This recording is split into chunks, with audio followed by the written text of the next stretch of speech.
बंदी छोड़ सतगुरु रामपाल जी भगवान की जय हो। परमपिता परमात्मा, सारी सृष्टि के रचनहार, कुल मालिक, असंख्य ब्रह्मांडों के स्वामी,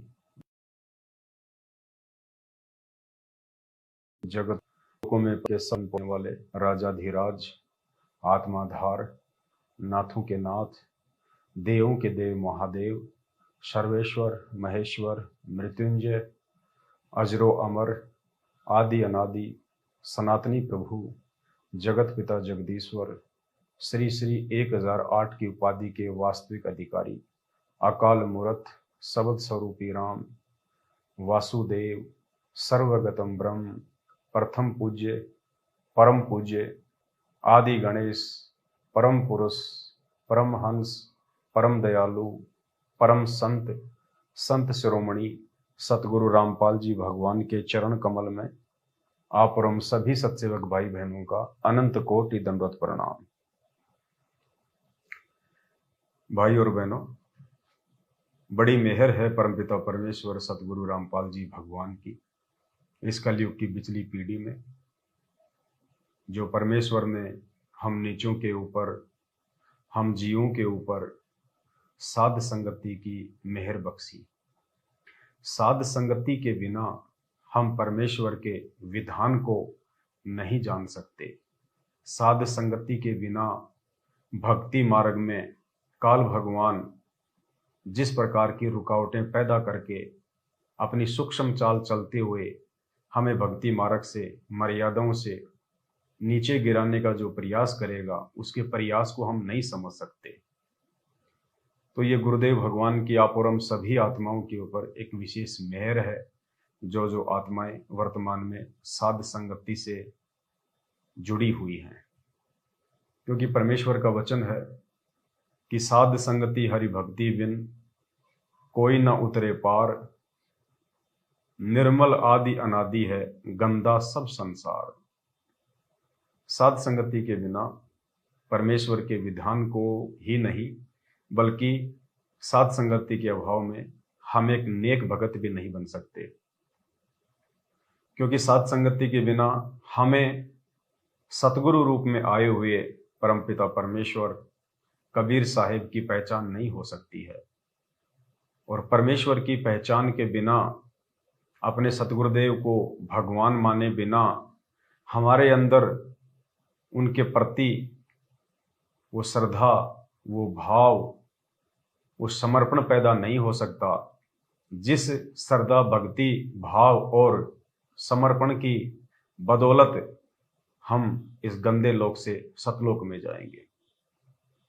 तो इस मेहर के लिए हम अनंत कोटि परमपिता परमेश्वर सतगुरु रामपाल जी भगवान को हृदय से दंडवत नमन करते हैं।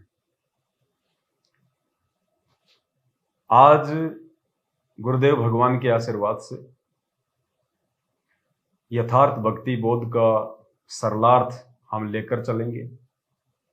परमात्मा ने हमें 3 समय की आरती की जो पुस्तिका दी है, जिसको हम पवित्र भक्ति बोध के नाम से जानते हैं, इस छोटी सी पुस्तिका में परमात्मा ने हमें नाम दीक्षा देते समय 3 समय की आरती, अन्नदेव की आरती, भोग लगाने की विधि डाली हुई है। लेकिन जो वाणियां हैं, वो आणियां पवित्र कबीर सागर से हैं और आदरणीय गरीबदास जी महाराज जी के ग्रंथ साहिब से हैं। और इन महापुरुषों की वाणियों को आम व्यक्ति नहीं समझ सकता है, जन साधारण नहीं समझ सकता है। तो गुरुदेव भगवान ने सन 2013 में 3 समय की आरतियों का सरलार्थ करके आप और हम आत्माओं के लिए एक पुस्तक बनाई थी, जिसका नाम है यथार्थ भक्ति बोध। यथार्थ भक्ति बोध के नाम से परमात्मा ने ये पुस्तक बनाई। और इस यथार्थ भक्ति बोध पुस्तक में गुरुदेव भगवान ने 3 समय की आरतियों का सरलार्थ किया हुआ है, ताकि हम इन वाणियों को पढ़ें और ये वाणियाँ क्या कहना चाहती हैं, ये वाणियाँ एक भगत के विषय में क्या दिशा निर्देश दे रही हैं, भक्ति के विषय में क्या दिशा निर्देश दे रही हैं, उन चीज़ों को हम समझें। क्योंकि इसके सरलार्थ के अभाव में केवल हमें ज्ञान यज्ञ का ही लाभ मिलता था।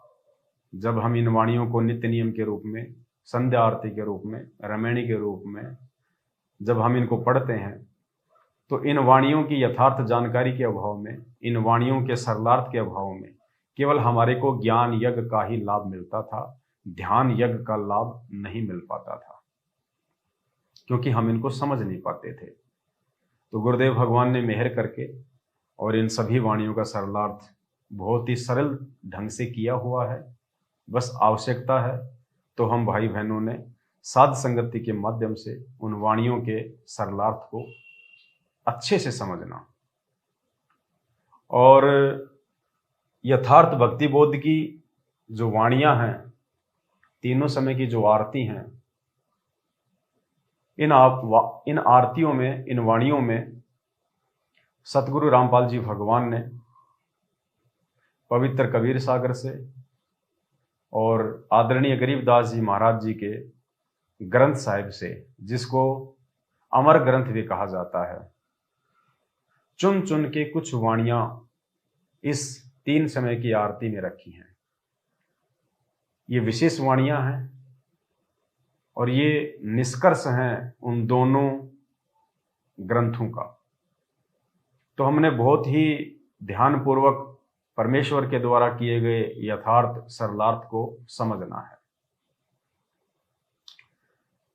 वैसे तो आदरणीय गरीबदास जी महाराज जी के ग्रंथ साहिब का पाठ आश्रमों में होता है, लेकिन जब हम इस यथार्थ ज्ञान को समझेंगे, जब परमात्मा हमारी बुद्धि को विकसित करेंगे, जब हमारी आत्मिक चेतना जागृत होगी, तो वर्तमान में हमें ये पता चलेगा कि वर्तमान में हम 12वें पंथ में नहीं, बल्कि हम यथार्थ 13वें कबीर पंथ में हैं, जो कि सतगुरु रामपाल जी भगवान ने 8 सितंबर 1951 को धरती पे प्रकट होके सन 1994 से उसकी नींव डाली है। और यथार्थ 13वें कबीर पंथ में आने के बाद हम यथार्थ 13वें कबीर पंथियों का अमर ग्रंथ साहिब आदरणीय गरीबदास जी महाराज जी वाला वो ग्रंथ साहिब नहीं है। हमारे लिए अमर ग्रंथ हमारे पूज्य गुरुदेव सतगुरु रामपाल जी भगवान के द्वारा लिखित और सरलार्थ किया हुआ ये यथार्थ भक्ति बोध है। ये हम सभी भाई बहनों के लिए अमर ग्रंथ है, क्योंकि इस अमर ग्रंथ में संत रामपाल जी भगवान ने आदरणीय गरीबदास जी महाराज और 650 साल पहले जब परमात्मा आए थे कबीर नाम से, और उन्होंने जो कबीर सागर लिखा था, उन दोनों ग्रंथों से चुन चुन के वाणियां इस यथार्थ अमर ग्रंथ यथार्थ भक्ति बोध में डाली हुई हैं। तो हम यथार्थ 13वें कबीर पंथियों के लिए, सतगुरु रामपाल जी भगवान के भक्तों के लिए यदि कोई अमर ग्रंथ है तो अपने ही गुरुदेव के द्वारा लिखित और सरलार्थ किया हुआ ये यथार्थ भक्ति बोध है। क्योंकि आज से पहले हम केवल गरीबदास जी महाराज जी के अमर ग्रंथ का पाठ ही किया करते थे आश्रमों में। हम उसको समझ नहीं पाते थे और हम उसको समझ भी नहीं सकते थे। इसलिए सतगुरु रामपाल जी भगवान ने जब उन्होंने भक्ति की शुरुआत की तो उन्होंने उस अमर ग्रंथ का सरलार्थ नहीं किया, क्योंकि अमर ग्रंथ को केवल हम उसी समय समझ सकते हैं जब हम अपने सतगुरुदेव भगवान को समझें। जब तक हम सतगुरु रूप में आए हुए परमात्मा उस कबीर साहिब को नहीं जानेंगे, नहीं पहचानेंगे, तब तक हमारे को ये अमर ग्रंथ समझ में नहीं आ सकता। जिस प्रकार हम जगत वाले भाई बहनों को कहते हैं ज्ञान प्रचार के दौरान कि यदि आप लोगों ने अपने धर्मशास्त्रों को समझना है तो आपने सबसे पहले सृष्टि रचना को समझना पड़ेगा। सृष्टि रचना को समझे बिना आप किसी भी शास्त्र को नहीं समझ सकते। ठीक इसी प्रकार वर्तमान में सतगुरु रामपाल जी भगवान को समझे बिना, उनको जाने और पहचाने बिना कि वे खाली एक सामान्य संत हैं, खाली हमारे सतगुरुदेव जी हैं, या वे खुद ही पूर्ण परमात्मा हैं, वे खुद ही कबीर साहिब हैं। और जब हमें अपने गुरुदेव की पहचान हो जाएगी, और गुरुदेव की पहचान केवल साध संगति से ही संभव है, दूसरा कोई रास्ता नहीं है। तो गुरुदेव की पहचान होने के बाद फिर हमारे को ये सारे धर्म ग्रंथ बड़ी आसानी से समझ में आ जाएंगे। गरीबदास जी का अमर ग्रंथ भी समझ में आ जाएगा, और कबीर परमेश्वर के द्वारा जो कबीर सागर लिपिबद्ध करवाया गया था 650 साल पहले, वो भी हमें बड़ी आसानी से समझ में आएगा। और पूज्य गुरुदेव सतगुरु रामपाल जी भगवान के द्वारा जो पुस्तकें लिखी हैं, वो पुस्तकें क्या कहना चाहती हैं, वो पुस्तकें क्या समझाना चाहती हैं भक्ति के बारे में, सतगुरु के बारे में, भगवान के बारे में, उसके बाद हमें बड़ी आसानी से समझ में आएगी। तो गुरुदेव भगवान ने इंतजार किया कि सबसे पहले मेरे बच्चे मेरी पहचान कर लें, उसके बाद में फिर मैं इनको अलग से एक ग्रंथ साहिब बना के दूंगा। देखो, सारे संकेत परमात्मा ने पहले ही किए हुए हैं। दास आपको एक छोटा सा वीडियो सुनाएगा गुरुदेव भगवान का, 1 मिनट का, जिसमें गुरुदेव भगवान कह रहे हैं कि जब आप शाने हो जाओगे, जब आप समझदार हो जाओगे, फिर आपको एक ग्रंथ साहिब बना के देंगे। जबकि ग्रंथ साहिब तो 300 साल पहले ही बन चुका था। आदरणीय गरीबदास जी महाराज जी वाला जो अमर ग्रंथ है, जिसको हम ग्रंथ साहिब कहते हैं, वो तो 350 साल पहले ही बन चुका था। और गरीबदास जी महाराज जी के समय में उसका पाठ भी होना शुरू हो गया था। फिर भी सन 2010 में सतगुरु रामपाल जी भगवान ने अपने सत्संग में ये क्यों कहा कि आने वाले समय में आपको एक सदग्रंथ साहिब बना के देंगे। यानी हमारे लिए ज्यादा इंपॉर्टेंट गरीबदास जी महाराज जी के द्वारा लिखवाया गया सदग्रंथ साहिब नहीं है। हमारे लिए अति महत्वपूर्ण जो सदग्रंथ साहिब है, जो सतगुरु रामपाल जी भगवान ने 2013 में लिख दिया और जिसको यथार्थ भक्ति बोध का नाम दे दिया, ये अमर ग्रंथ हमारे लिए महत्वपूर्ण है। तो वर्तमान में हम 13वें यथार्थ कबीर पंथ के पंथियों के लिए, सतगुरु रामपाल जी भगवान के भक्तों के लिए आदरणीय गरीबदास जी महाराज जी के अमर ग्रंथ से ज्यादा महत्वपूर्ण अपने गुरुदेव सतगुरु रामपाल जी भगवान के द्वारा सन 2013 में तैयार किए गए नए इस ग्रंथ साहिब का महत्व है यथार्थ भक्ति बोध। ये है नया ग्रंथ साहिब। सुनिए सतगुरु रामपाल जी भगवान के मुख कमल से। इस प्रकार परमात्मा की प्यारी आत्माओं तो पुन इस तत्व ज्ञान से परिचित होगे, फिर देखना कितना आनंद आया करेगा। परमात्मा की वाणी अब तुम तैयार हो जाओगे, फिर आपको ये सदग्रंथ बना कर देंगे, पढ़ा करोगे, आंखों में आंसू आया करेंगी। अभी आपको अगर ये दे दिया तो कुछ नहीं समझ में आती, ये मेरे अंदर ग्रंथ न उठाए सतगुरु के ने, और किसी का खक समझ में नहीं आया अभी तक। ये तो गुरुदेव भगवान इस अनमोल सत्संग में कह रहे हैं कि जब तुम शाने हो जाओगे, जब तुम तैयार हो जाओगे, तब आपको एक सदग्रंथ साहिब बना के देंगे। तो आज से पहले हम लोग तैयार नहीं थे, हम लोग सयाने नहीं थे। क्यों नहीं थे? क्योंकि आज से पहले साध संगति के अभाव में हम अपने गुरुदेव को केवल एक अपना सतगुरुदेव, सामान्य संत, एक गुरु और भगवान, हम दाढ़ी मूछ वाली इस काल्पनिक फोटो को माना करते थे कि भगवान तो 650 साल पहले जो कबीर जी आए थे जिस दाढ़ी मूछ वाले रूप में, भगवान तो ये हैं, साहिब तो ये हैं, परमात्मा तो ये हैं। और वर्तमान में आए हुए उस वास्तविक कबीर साहिब को जिंदा रूप में 8 सितंबर 1951 से प्रकट कबीर साहिब को हम केवल मानुष मानकर साइड में रख देते थे। इन्हें हम केवल अपना गुरुजी मान रहे थे। अपने गुरु को हम केवल कबीर जी के द्वारा भेजा हुआ एक संत मान रहे थे, संदेश वाहक मान रहे थे, कबीर जी का अवतार मान रहे थे। भगवान नहीं मान रहे थे, परमात्मा नहीं मान रहे थे, कबीर साहिब नहीं मान पा रहे थे। कबीर साहिब तो हम इस दाढ़ी मूंछ वाली फोटो को मान रहे थे। तो गुरुदेव भगवान इस वीडियो में कह रहे हैं, सदग्रंथ साहिब को लिखने से पहले यथार्थ भक्ति बोध का अनुवाद करने से पहले का ये सत्संग है गुरुदेव भगवान का। और गुरुदेव भगवान कह रहे हैं कि जब तुम सयाने हो जाओगे, जब तुम तैयार हो जाओगे, फिर तुम्हारे को एक सदग्रंथ साहिब बना के देंगे। जबकि सदग्रंथ साहिब तो पहले भी बना हुआ था, लेकिन वो सदग्रंथ साहिब हमारे लिए महत्वपूर्ण नहीं है। उस सदग्रंथ साहिब को हम नहीं समझ सकते थे क्योंकि उसका अनुवाद नहीं किया हुआ था। तो कितनी बड़ी मेहर है सतगुरु रामपाल जी भगवान की आप और हम सभी आत्माओं के ऊपर, जो परमात्मा ने तीनों समय की आरतियों का सरलार्थ करके आप और हमारे लिए एक नया सदग्रंथ साहिब बना दिया।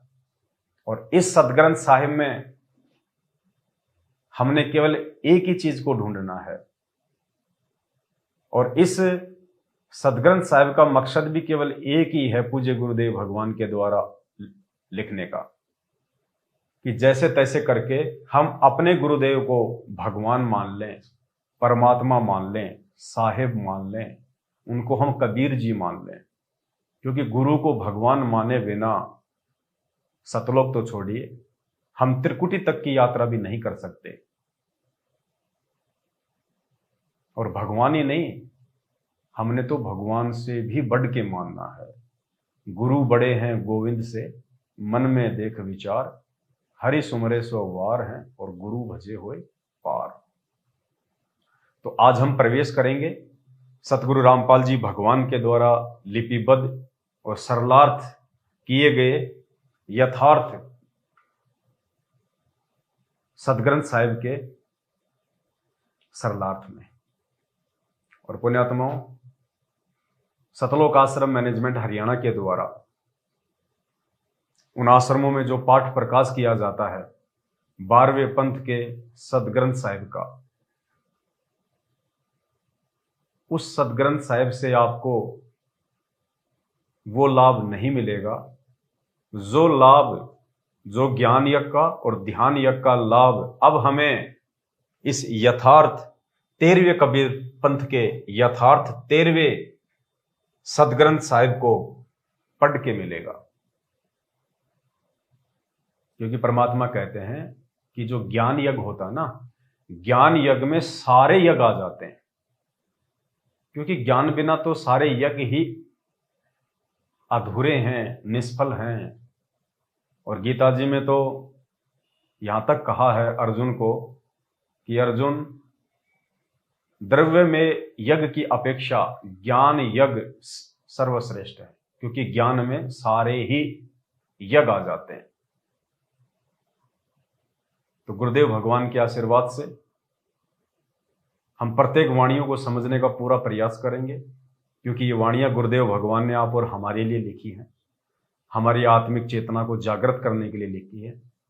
हम अपने गुरुदेव के अंदर भगवान देखने लग जाएं, इसलिए परमात्मा ने ये लिखा है और इसका अनुवाद किया है। यथार्थ भक्ति बोध।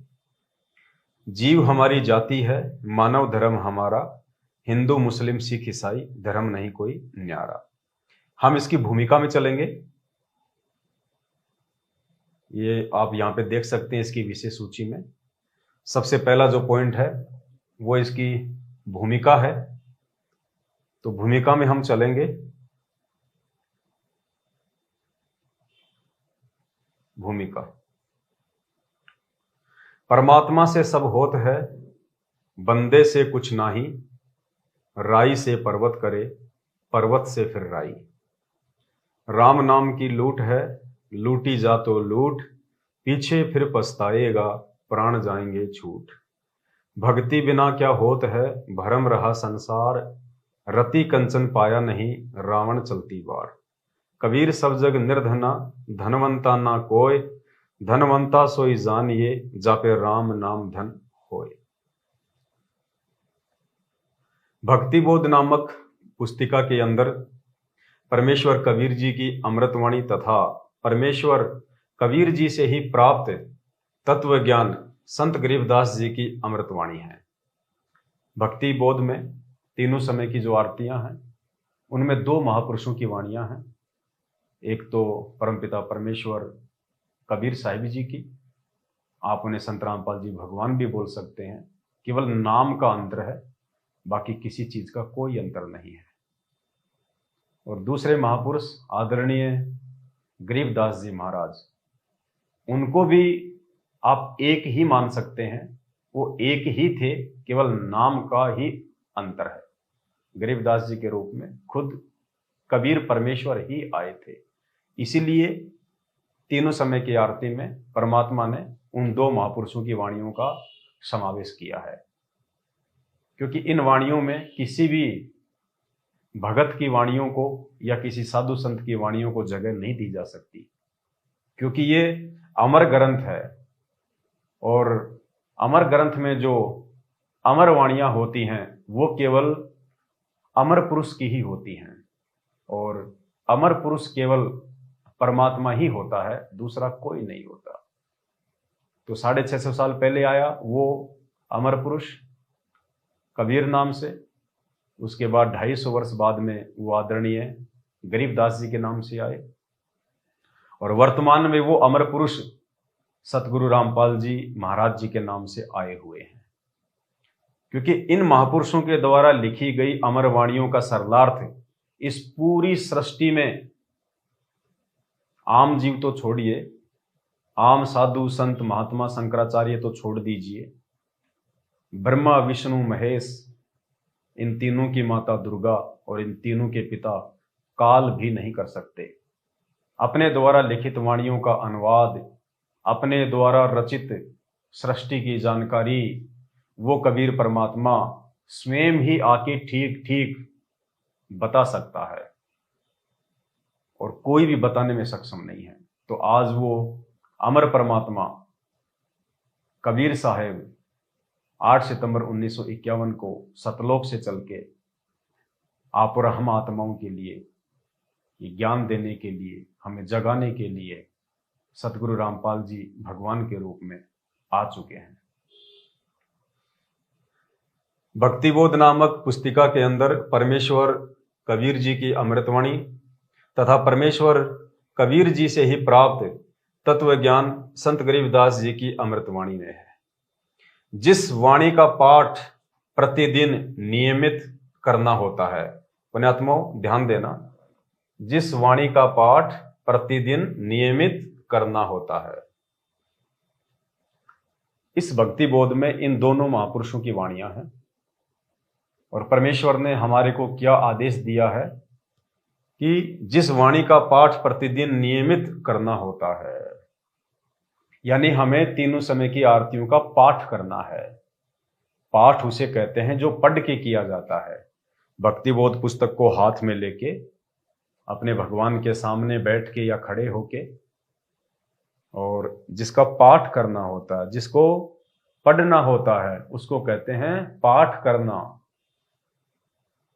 मोबाइल लगा के या रेडियो में लगा के तीनों समय की आरती करना वो पाठ करना नहीं है। वो ऑप्शन केवल परमात्मा ने उन आत्माओं के लिए रखा है जो अंधे हैं या जो अनपढ़ हैं या बच्चे हैं अभी, उन आत्माओं के लिए। बाकी परमेश्वर नाम दीक्षा के समय हमें ये भक्तिबोध पुस्तक देते हैं। क्यों देते हैं? अगर मोबाइल से ही आरती करनी होती तो परमात्मा हमें भक्तिबोध पुस्तक ना देते। ये भक्तिबोध पुस्तक परमात्मा ने हमें इसलिए दी है कि हम इन वाणियों का हम पाठ करें, जब हम इनका पाठ करेंगे हाथ में लेके तो हमारे दो यज्ञ बनेंगे, ज्ञान यज्ञ और ये ध्यान यज्ञ। और इसका जो मूल्य है परमात्मा ने नीचे नीचे इसका जो मूल्य है वो लिखा हुआ है, नित्य नियम पाठ। आप सबके घरों में ये भक्तिबोध पुस्तक है और इस नीचे नीचे जो इसका मूल्य लिखा हुआ है आप इसको देखना। यहां गुरुदेव भगवान ने लिखा है नित्य नियम पाठ, अर्थात यदि हम नाम उपदेश लेने के बाद और यदि हम पढ़े लिखे हैं और यदि फिर भी हम इस पुस्तक को हाथ में लेके तीनों समय की आरतियों का पाठ नहीं करते हैं तो हम अपने गुरुदेव के द्वारा दी गई इस पुस्तक का मूल्य अदा नहीं कर रहे, क्योंकि गुरुदेव भगवान ने इसकी कीमत रखी है नित्य नियम पाठ कि बच्चों तुम रोजाना इस भक्ति बोध पुस्तक से पाठ करना, तीनों समय की आरती करना, तो मैं समझूंगा कि आप मेरे द्वारा दी गई इस पुस्तक का मूल्य चुका रहे हो, अन्यथा हम अपने गुरुदेव भगवान के साथ में धोखा कर रहे हैं। तो तीनों समय की आरती करने की वास्तविक विधि है पाठ, हाथ में लेके पाठ करना। इमरजेंसी हो जाती है कभी कभार या फिर रेयर केस में, समय के अभाव में हम लोग मोबाइल से आरतियां जो है वो कर सकते हैं। लेकिन जब आपको ज्ञान हो जाएगा, जब आपको महत्वता समझ में आ जाएगी इस भक्ति बोध की और अपने गुरुदेव भगवान की, जब आपको पहचान हो जाएगी अपने गुरुदेव भगवान की, उसके बाद आपको इस दुनिया में परमात्मा के द्वारा दी गई इस भक्ति के अलावा कोई भी काम महत्वपूर्ण नजर नहीं आएगा। आप 100 काम छोड़ के सबसे महत्वपूर्ण काम जो भक्ति है आप इसको पूरा करोगे। तो तीनों समय की आरती की पुस्तक पाठ करने के लिए गुरुदेव भगवान ने हमारे को दी हुई है। जिस वाणी का पाठ प्रतिदिन नियमित करना होता है, जिस कारण से इसको नित्य नियम पुस्तिका भी कहा जाता है। इसको नित्य नियम पुस्तिका क्यों कहा जाता है? क्योंकि इसमें लिखी वाणियों का पाठ हमें 3 समय करना होता है। सुबह का नित्य नियम, दोपहर की असुर निकंदन रमैणी, शाम के समय संध्या आरती। अगर तीनों समय हम इसका पाठ करते हैं, इस पुस्तक को हाथ में लेके यदि हम तीनों समय की आरतियां करते हैं तो हम सतगुरु के नेक भगत हैं। हम गुरुदेव भगवान के द्वारा दी गई भक्ति को सही विधि से कर रहे हैं। और कोई मरीज यदि सही विधि से मेडिसिन लेगा तो उसका जो रोग होता है वो शीघ्र दूर होता है। तो तीनों समय की पाठ के लिए परमात्मा ने पुस्तक दी है, बनाई है, इसलिए इसको क्या कहा गया है? नित्य नियम पुस्तिका भी कहा जाता है। इस पुस्तक में लिखी अमृतवाणी का पाठ उपदेशी को 3 समय करना पड़ता है। सुबह पढ़ी जाने वाली अमृतवाणी को सुबह का नित्य नियम कहते हैं। यह रात्रि के 12 बजे से दिन के 12 बजे तक कर सकते हैं। वैसे इसको सुबह सूर्योदय के समय कर लें। इस पुस्तक में जो नित्य नियम है परमात्मा ने उसका समय बताया है। और आप भाई बहनों के लिए परमात्मा ने एक शंका समाधान नाम की एक पुस्तक भी छपवाई है, उसमें भी ऑलरेडी सारी जानकारियां हैं। तो क्या कहते हैं गुरुदेव भगवान कि सुबह के समय पढ़ी जाने वाली वाणी को नित्य नियम कहा जाता है और इसका जो पाठ होता है वो रात के 12 बजे से लेके 12 बजे के बाद से लेके, क्योंकि रात्रि 12 बजे के बाद जो है दूसरा दिन लग जाता है, तो रात्रि 12 बजे के बाद से लेके और दिन के 12 बजे तक इसका जो है हम पाठ कर सकते हैं अपने समय और सुविधा के अनुसार। और वैसे परमात्मा ने जो इसका विधान बताया है, नित्य नियम करने का जो ठीक समय बताया है, वो गुरुदेव ने बताया है सुबह सूर्योदय के समय। जब हम आश्रम में जाया करते थे गुरुदेव भगवान के पास बरवाला में, 2014 बरवाला कांड से पहले, तो फिक्स टाइम होता था वहां पे। जैसे ही सुबह के 5 बजते थे वहां पे सभी भाई बहनों को नित्य नियम के लिए आवाज लगाई जाती थी। यानी सतलोक आश्रम बरवाला में गुरुदेव भगवान के रहते सहते सुबह 5 बजे परमात्मा के विधान अनुसार सूर्योदय के समय नित्य नियम शुरू हो जाता था। सभी भाई बहन जो है अपना पाठ किया करते थे। तो इसका जो विधान है वो परमात्मा ने बताया सुबह सूर्योदय के समय। और विशेष परिस्थिति में अगर आप किसी कारणवश सुबह इसको नहीं कर पाते हैं, आप लेट हो जाते हैं, आप किसी कारण से, आपकी नाइट की आपकी ड्यूटी है, तो गुरुदेव ने दिन के 12 बजे तक इस पाठ को करने का विधान बताया है। लेकिन हमें कोशिश करनी चाहिए जैसे तैसे समय निकाल के, क्योंकि देखिए हम 10-12 घंटे जो अपना काम धंधा करते हैं वो केवल 2 टाइम की रोजी रोटी तक सीमित है। वो केवल हमारे शरीर का ही पोषण करेगा। और जो भक्ति की जो खुराक है, जो ये काम दिया है हमें परमात्मा ने, ये हमारी आत्मा का पोषण करेगा। और हमारे सांसारिक जो काम धंधे हैं, जो व्यापार हैं, वो भी इस परमेश्वर की भक्ति को सही विधि से करने के चलते ही ठीक ठाक रहेंगे। तो ज्यादा महत्व हम भाई बहनों ने परमेश्वर के द्वारा दी गई इस भक्ति को देना है। आप रूटीन ना बनाएं कि आप दिन के 12 बजे करेंगे या फिर आप जिस दिन के 11 बजे करेंगे। रूटीन नहीं, इमरजेंसी में हो सकता है। वो परमात्मा ने एक ऑप्शन दिया है रात के 12 बजे से लेके दिन के 12 बजे तक। बाकी गुरुदेव भगवान ने वास्तविक जो इसका टाइम है वो भी मालिक ने यहां पे बता दिया है। सुबह पढ़ी जाने वाली वाणी को सुबह का नित्य नियम कहते हैं। ये रात्रि के 12 बजे से दिन के 12 बजे तक कर सकते हैं। वैसे इसको सुबह सूर्योदय के समय कर लें। वास्तविक टाइम परमात्मा ने सुबह सूर्योदय के समय का बताया है। उसके बाद असुर निकंदन रमैणी, दिन के 12 बजे के बाद रात्रि के 12 बजे से पहले जब भी समय लगे किया जाने वाला पाठ है। वैसे इस पाठ को दिन के 12 बजे से 2 बजे तक किया जाने का विधान है। असुर निकंदन रमैणी जो कि दोपहर की आरती है, 33 करोड़ देवी देवताओं की स्तुति है, उनकी वंदना है, उनकी महिमा है, क्योंकि हमने इन देवी देवताओं को भी खुश रखना है।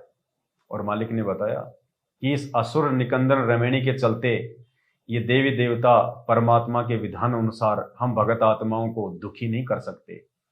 ये हमारी चौकीदारी करेंगे, ये हमारी पहरेदारी करेंगे। उसके बाद भी यदि कोई देवी देवता हमारे को दुखी करने का प्रयास करेगा तो फिर गुरुदेव भगवान ने बताया फिर परमात्मा उसकी चोटी पकड़ लेता है और उसको बोलेगा, देख ये तो तेरी महिमा कर रहे हैं, ये तेरी वंदना कर रहे हैं, ये तेरी जय जयकार कर रहे हैं असुर निकंदन रमैणी के माध्यम से, और उसके बाद भी आप इनको परेशान कर रहे हो। फिर परमात्मा इनको टाइट कर देगा।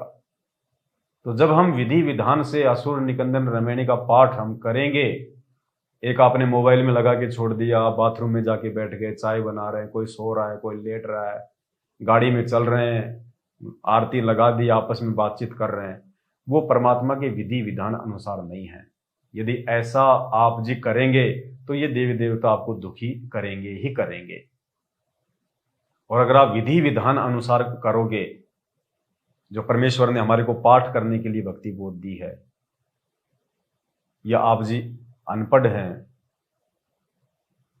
या आप जी ज्यादा बुजुर्ग हैं, या आप जी नेत्रहीन हैं, और यदि आप सतगुरुदेव जी के ऑडियो या वीडियो के साथ में भी यदि आप आरतियां करते हैं तो उस समय भी आपको रुकना चाहिए, आपने कोशिश करनी चाहिए।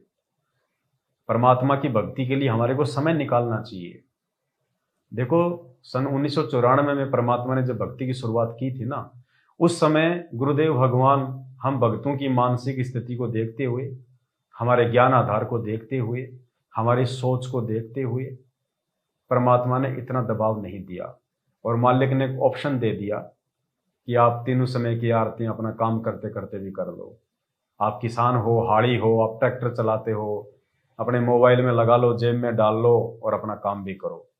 उस समय गुरुदेव को पता था कि अगर इनको सही विधि से करने के लिए यदि पूरा दबाव डाल दिया गया तो ये भक्ति ही नहीं करेंगे, क्योंकि अभी ये भक्ति और भगवान और उसके गुणों से अपरिचित हैं और ये आत्माएं इस बात को दबाव समझकर भक्ति छोड़ देंगी। इसलिए परमात्मा ने इतना दबाव नहीं डाला।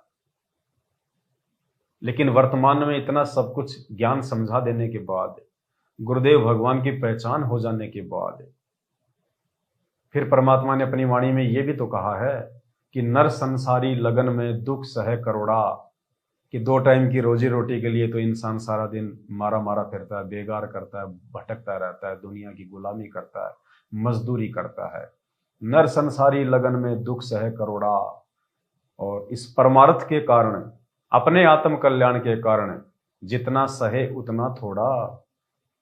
तो ज्यादा महत्व हमने परमात्मा की भक्ति को देना है। भक्ति से हमारे सांसारिक कार्य भी ठीक चलेंगे। अगर भक्ति नहीं होगी या सही विधि से भक्ति नहीं करेंगे और यदि परमात्मा नाराज हो गए तो हमारा व्यापार धंधा भी फेल होते टाइम नहीं लगेगा।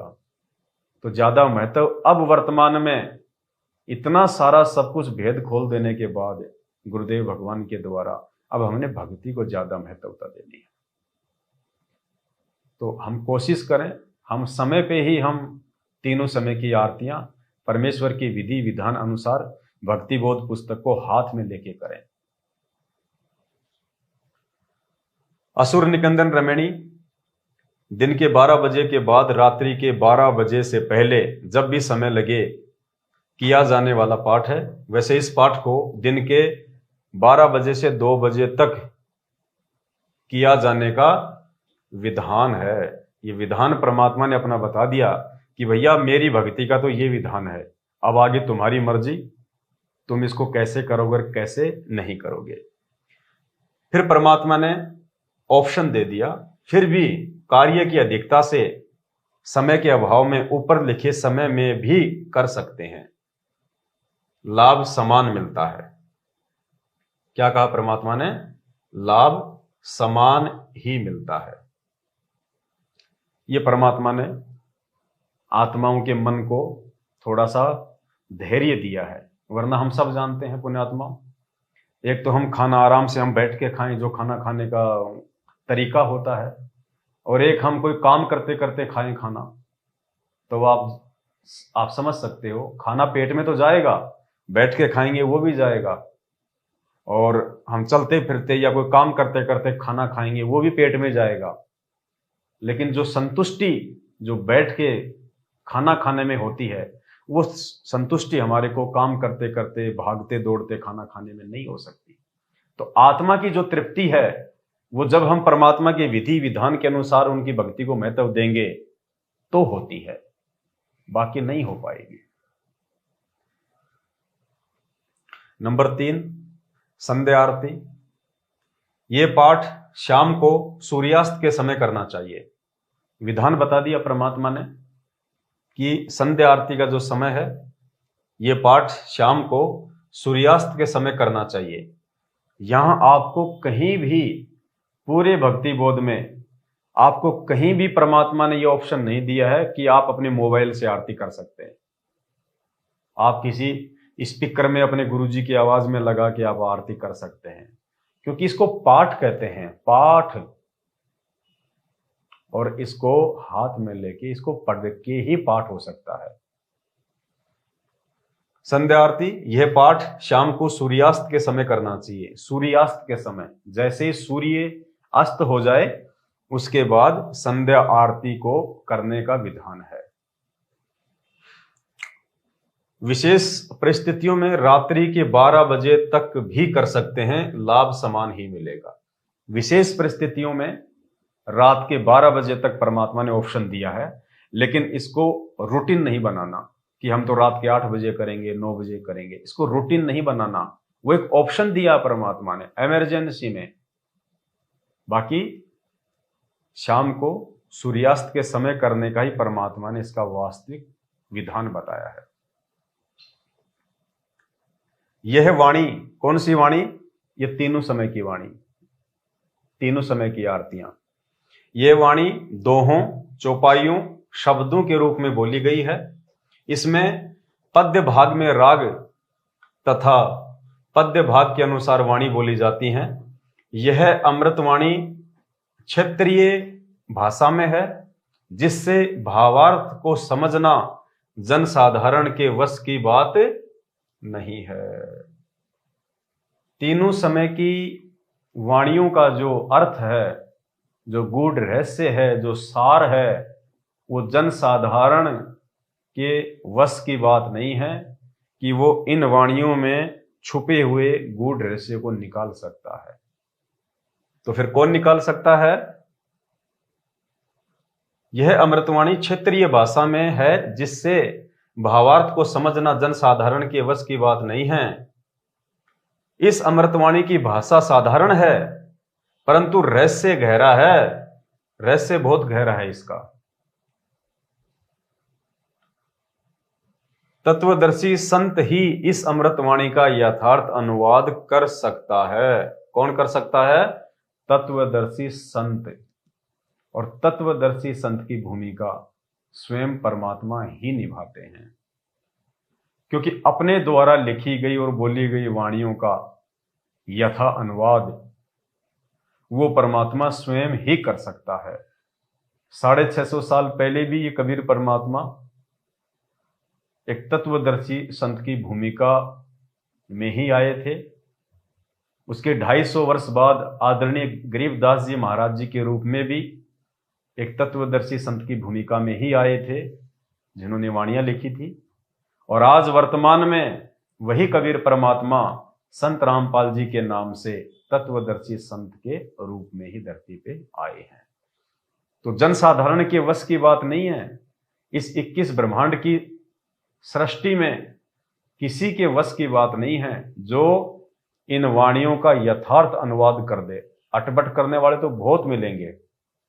गरीबदास जी के गरीबदासीय पंथ में, 12वें पंथ में बहुत साधु संत महात्मा मिलेंगे जिन्होंने अपने अपने स्तर पे उनकी वाणियों का अनुवाद किया हुआ है, लेकिन वो यथार्थ अनुवाद नहीं है। यथार्थ अनुवाद केवल तत्वदर्शी संत ही कर सकता है, जिसने वाणियां लिखी हैं। तत्वदर्शी संत ही इस अमृतवाणी का यथार्थ अनुवाद कर सकता है। जैसे श्री मद्भागवत गीता के श्लोक हैं, ऐसे ही भक्ति बोध में लिखी अमृतवाणी के दोहे ये श्लोक हैं। श्री मद्भागवत गीता को लिखे लगभग 5500 वर्ष हो चुके हैं। सैकड़ों अनुवादकों ने वर्षों पूर्व हिंदी या अन्य भाषाओं में अनुवाद भी कर रखा है, परंतु किसी का भी अनुवाद प्रकरण के अनुसार नहीं है, जिस कारण से अर्थों के अनर्थ कर रखे हैं। लोगों ने कोशिशें की हैं अपने अपने हिसाब से, अपने आप को ज्ञानी समझ के, संस्कृत के प्रकांड ज्ञाता समझ के अनुवाद किया है लोगों ने, लेकिन वो उस प्रकरण के अनुसार अनुवाद नहीं कर पाए। तो क्या कह रहे हैं यहां परमात्मा?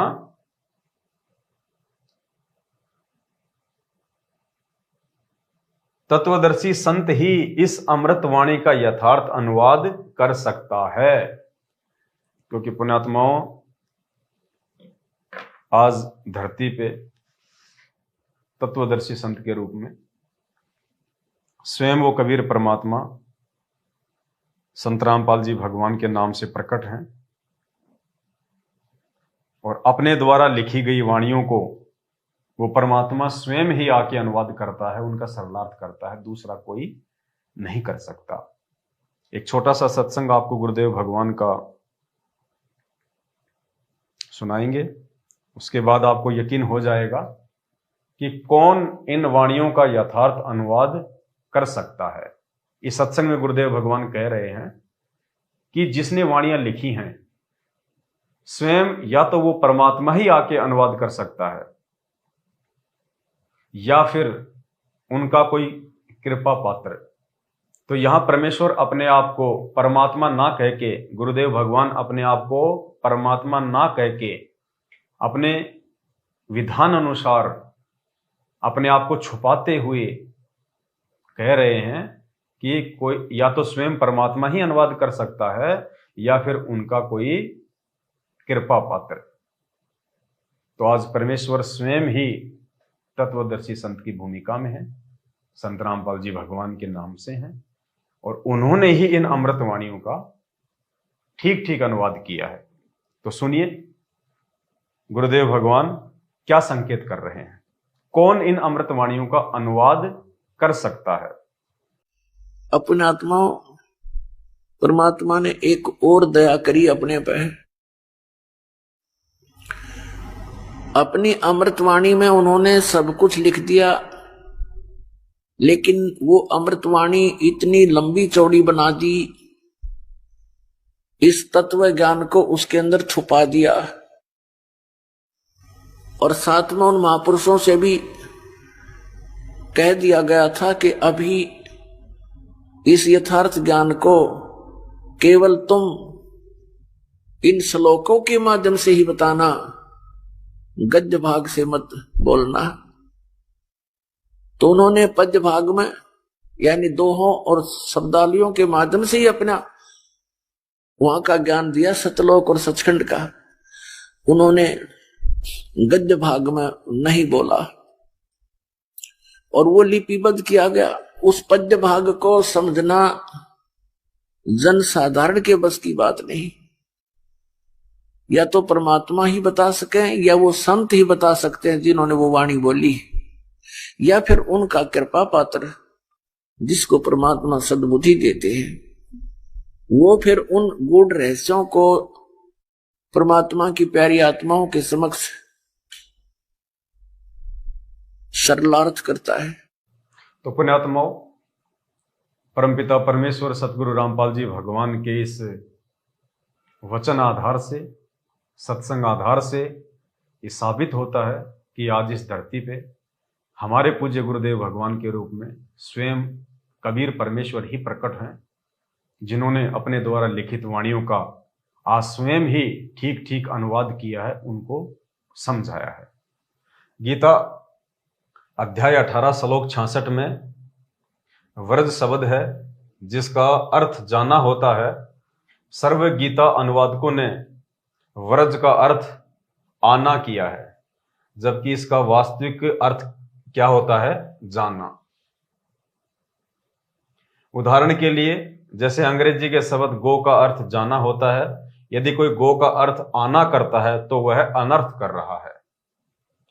इसी प्रकार परमेश्वर कबीर जी की वाणी तथा संत गरीबदास जी की वाणी का यथार्थ अनुवाद तत्वदर्शी संत ही कर सकता है, यानी स्वयं परमात्मा ही कर सकता है। जिसने वाणियां लिखी है वो ही कर सकता है, दूसरा कोई नहीं कर सकता। क्यों नहीं कर सकता? इसका एक रीजन और है पुण्यात्माओं, क्योंकि एक सत्संग में सतगुरु रामपाल जी भगवान ने हमें बताया कि परमेश्वर कबीर साहिब और आदरणीय गरीबदास जी महाराज जी की जो वाणियां हैं, उन वाणियों में विश्व की सभी भाषाओं का समावेश है। उन वाणियों में विश्व की सभी भाषाओं का समावेश है, कबीर साहिब जी की वाणियों में और आदरणीय गरीबदास जी महाराज जी की वाणियों में विश्व की सभी भाषाओं का समावेश। और पुण्यात्माओं, पूरे विश्व में 205 से ऊपर देश हैं और लगभग 2500 से ऊपर भाषाएं हैं। और गरीबदास जी के उस ग्रंथ साहिब में और कबीर परमेश्वर के कबीर सागर में विश्व की सभी भाषाओं का समावेश है। अब आप भाई बहनों को विचार करना चाहिए कि विश्व की सभी भाषाओं के समावेश युक्त उस ग्रंथ का, उन वाणियों का आज किसने अनुवाद किया है? यथार्थ अनुवाद हमारे पूज्य गुरुदेव ने, संत रामपाल जी भगवान ने पुण्यात्माओं, जिसने अपनी रचनाओं में, अपने दोहों में, अपनी वाणियों में विश्व की सभी भाषाओं का समावेश किया है, तो वो लिखने वाला ही आज यथार्थ अनुवाद जो है वो कर सकता है। क्योंकि इस पृथ्वी पे ऐसा कोई भी इंसान ना तो है ना हो सकता है जो विश्व की सभी भाषाओं का जानकार हो, विश्व की सभी भाषाओं का ज्ञाता हो। क्या कह रहे हैं सतगुरुदेव भगवान? ध्यान से सुनना इस वीडियो को कि आदरणीय गरीबदास जी महाराज और कबीर परमेश्वर की वाणियों में विश्व की सभी भाषाओं का समावेश है। अवधपुरी एक नगर निधाना, ता अवतार धरे मोरे प्राणा, 20 वर्ष की उम्र पुनीता, मात पिता भय काल सनीपा, पड़ा काल दुर्भिक्षता ही, पृथ्वी डोल गई रे भाई। करुण जी को बता रहे हैं काकभूषण जी के भाई, एक बार जब मैं 20 वर्ष की उम्र का था, एक दुर्भिक्ष काल, बहुत भयंकर काल पड़ा और मेरे माता पिता सब मृत्यु को प्राप्त हो गए। पड़ा काल दुर्भिक्षता ही, पृथ्वी डोल गई रे भाई। कहते पृथ्वी भी डोल गई, इतना वहां पर नरसंहार हुआ, मर गए दुनिया, प्राणी सब, पशु पक्षी तरफ तरफ के मर गए। पड़ा काल दुर्भिक्ष अपारा, मनुष्य मनुष्य का करे आहारा। कितनी प्यारी लैंग्वेज बोली जा रही है गरीबदास साहेब जी, जो कभी पढ़े नहीं थे और अशिक्षित थे, और कितनी अच्छी लैंग्वेज उन्होंने बोला है। ये वो विद्वान थे। एक अक्षर, एक कोई भाषा विशेष के जानकार होने से विद्वान नहीं होता। जैसे कोई संस्कृत जानता है तो उसको अंग्रेजी नहीं आती, वो किसा विद्वान, उसने फारसी नहीं आती, पंजाबी नहीं आती। तो कबीर, ये परमात्मा जो है गरीबदास जी महाराज और कबीर साहब जी प्रत्येक लैंग्वेज को जानते थे। पृथ्वी पर जितनी भी भाषा है वो सभी का इन अपनी लैंग्वेज में, अपनी अमरवाणी में प्रयोग किया हुआ है। तो इसी सिद्ध है कि ये विद्वान थे। तो क्या कह रहे हैं पूज्य गुरुदेव भगवान? ये परमेश्वर कबीर साहिब जी ने और आदरणीय गरीबदास जी महाराज जी ने अपने ग्रंथ में, अपनी रचनाओं में विश्व की सभी भाषाओं का समावेश किया है। और पुण्यात्माओं, आज उन विश्व की सभी भाषाओं से युक्त दोहों का, उन पुस्तकों का, उस ग्रंथ का अनुवाद सतगुरु रामपाल जी भगवान ने किया है। तो विश्व की सभी भाषाओं के जानकार केवल परमात्मा हो सकते हैं। आम व्यक्ति के बस की बात नहीं है जो विश्व की सभी भाषाओं को जान ले, जो विश्व की सभी भाषाओं का ज्ञाता हो। तो पुण्यात्माओं, हमारे पूज्य गुरुदेव भगवान के रूप में धरती पे स्वयं पूर्ण परमात्मा कबीर साहिब जी प्रकट हैं। ये 7 संगतियां परमात्मा ने इसीलिए रखवाई हैं। और ये जो यथार्थ अनुवाद जो परमात्मा ने किया है, उसके बाद में पूज्य गुरुदेव भगवान ने साध संगति के माध्यम से जो हम सत्सेवक भाई बहनों की ड्यूटी लगाई है, ये परमेश्वर के द्वारा किए गए उस सरलार्थ से हम बहुत कुछ सीखेंगे। हमारी आत्मा में वो दृढ़ता पैदा होगी, दृढ़ विश्वास पैदा होगा कि हमारे पूज्य गुरुदेव स्वयं कबीर परमात्मा हैं। और जब तक ये बात हमारे दिलो दिमाग में नहीं बैठ जाएगी कि गुरु ही भगवान होता है, गुरु ही परमात्मा होता है, और हमारे पूज्य गुरुदेव सतगुरु रामपाल जी भगवान स्वयं कबीर परमात्मा हैं, पुण्यात्माओं, हम इस काल लोक की सृष्टि से बाहर नहीं जा सकते। इसलिए परमेश्वर ने रजा बख्शी। पहले तो मालिक ने हमारे लिए ये यथार्थ सदग्रंथ साहिब की रचना कर दी, यथार्थ भक्ति बोध के माध्यम से, और फिर समझने समझाने के लिए परमात्मा ने साध संगतियां रखवा दी 2014 बरवाला कांड के बाद। इसलिए पुण्यात्माओं, दास बार बार कहता है कि सतगुरु की पहचान साध संगति के बिना संभव नहीं है। जिन आत्माओं ने मोक्ष प्राप्त करना है, जिनको मोक्ष की भूख है, उन आत्माओं को देर सवेर साध संगति से जुड़ना ही पड़ेगा। साध संगति की वीडियो देखे बिना उनके अंतःकरण में भगवान के रूप में सतगुरु रामपाल जी भगवान समाहित नहीं हो सकते। और ये हम सभी आत्माओं का परम सौभाग्य है कि परमात्मा ने शुरू से ही हम भाई बहनों को साथ संगति से जोड़ दिया।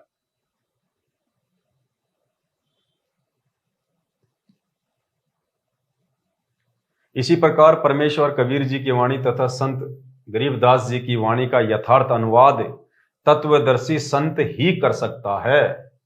इस भक्ति बोध का हिंदी अनुवाद किया जाएगा, क्योंकि वर्तमान में सर्व बच्चे हिंदी तथा अंग्रेजी भाषी हो गए हैं। आने वाले समय में संतों की वाणी जो अधिकतर क्षेत्रीय भाषा में बोली गई है, इसको यथार्थ रूप में जानना बहुत कठिन हो जाएगा। अनुवादकर्ता यानी संत रामपाल जी भगवान दोनों जुबानों का अनुभव रखता है। कौन सी जुबान? अंग्रेजी और हिंदी। अपने आप को परमात्मा छुपा रहे हैं कि दास को अंग्रेजी भी आती है, दास को हिंदी भी आती है। और ऊपर परमात्मा ने इस सत्संग के माध्यम से साबित कर दिया कि परमेश्वर कबीर जी ने और गरीबदास जी ने अपने ग्रंथ में दुनिया के सभी भाषाओं का समावेश किया है, और संत रामपाल जी ने आज उनका अनुवाद किया है, उनका सरलार्थ किया है, बिना किसी व्याकरण के, बिना किसी जो है शब्दकोश के। तो संत रामपाल जी कौन हुए? भगवान परमात्मा 650 साल पहले आके इन्हीं संत रामपाल जी भगवान ने कबीर नाम से कबीर सागर लिखवाया। 250 वर्ष पहले आके इन्हीं सतगुरु रामपाल जी भगवान ने गरीबदास जी के नाम से आके सतग्रंथ साहिब की रचना की, और अपने द्वारा लिखित वाणियों को आज परमात्मा स्वयं ही अनुवाद कर रहे हैं। दूसरा कोई भी करने में सक्षम नहीं है। अनुवादकर्ता दोनों जुबानों का अनुभव रखता है। वर्तमान में विश्व में एकमात्र तत्वदर्शी संत हैं, क्योंकि एक समय में पूरी पृथ्वी पे एक ही संत होता है, दो संत नहीं होते। एक समय में पूरी पृथ्वी पे एक ही तत्वदर्शी संत होता है, और तत्वदर्शी संत स्वयं परमात्मा ही होता है। इसलिए परमात्मा दो नहीं होते, परमात्मा एक ही होता है। अनुवादकर्ता का जन्म, यहां परमेश्वर अपने आप को छुपाते हैं ज्ञान आधार से, आप और हमारे से अपनी पहचान करवाने के लिए। अनुवादकर्ता का जन्म 8 सितंबर 1951 में हुआ था। इस कारण से आज सन 2013 में अनुवाद करने जा रहा हूं, यानी 2013 में परमात्मा ने हमारे लिए ये नया सतग्रंथ साहिब यथार्थ भक्ति बोध के नाम से अनुवाद किया।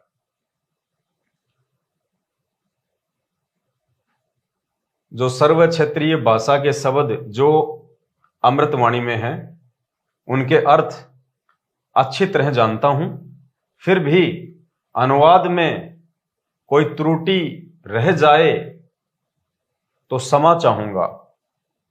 वैसे त्रुटि की कोई गुंजाइश नहीं है, क्योंकि परमेश्वर अगर किसी चीज का अनुवाद करेंगे तो त्रुटि की तो कोई गुंजाइश रहती ही नहीं है।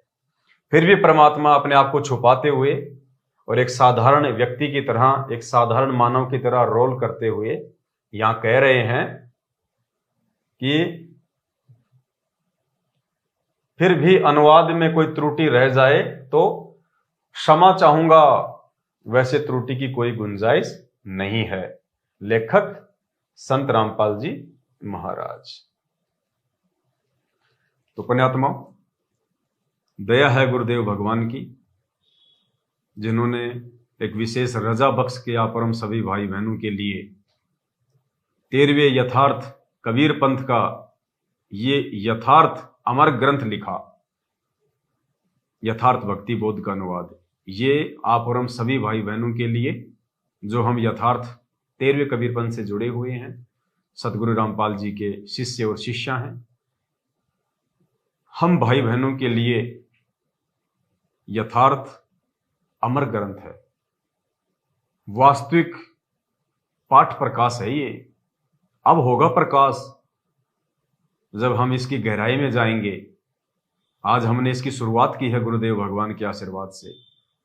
जब हम तीनों समय की आरतियों का सरलार्थ पूरा हो जाएगा तो हमारी आत्मा में प्रकाश हो जाएगा। चांदना हो जाएगा ज्ञान वाला, तो वास्तविक जो पाठ प्रकाश है जो वर्तमान में उन आश्रमों में किया जाता है केवल माया बटोरने के लिए, पाठ पाठ पाठ पाठ, केवल एक ही चीज पे जोर दे रखा है, पाठ पाठ पाठ पाठ। वहां पाठ करवाने से तो केवल सतलोक आश्रम मैनेजमेंट हरियाणा को ही फायदा है, वो भी केवल माया प्राप्ति का और किसी चीज का नहीं। और अब जो ये पाठ प्रकाश होने जा रहा है यथार्थ भक्ति बोध के माध्यम से, ये आत्मा में प्रकाश करेगा, आत्मा को चेतना देगा, हमें सारे यज्ञ का लाभ मिलेगा। तो पुण्यात्माओं, दया है गुरुदेव भगवान की, आप सभी भाई बहन निसंशय होके धैर्यपूर्वक साथ संगति से आप जुड़े रहें, और आने वाले समय में हमारे उन भगत भाई बहनों को भी जो आज अनजाने में, नासमझी में, देखा देखी में सतलोक आश्रम मैनेजमेंट हरियाणा के पीछे आंख बंद करके चल रहे हैं, उन आत्माओं को भी यदि मोक्ष प्राप्त करना होगा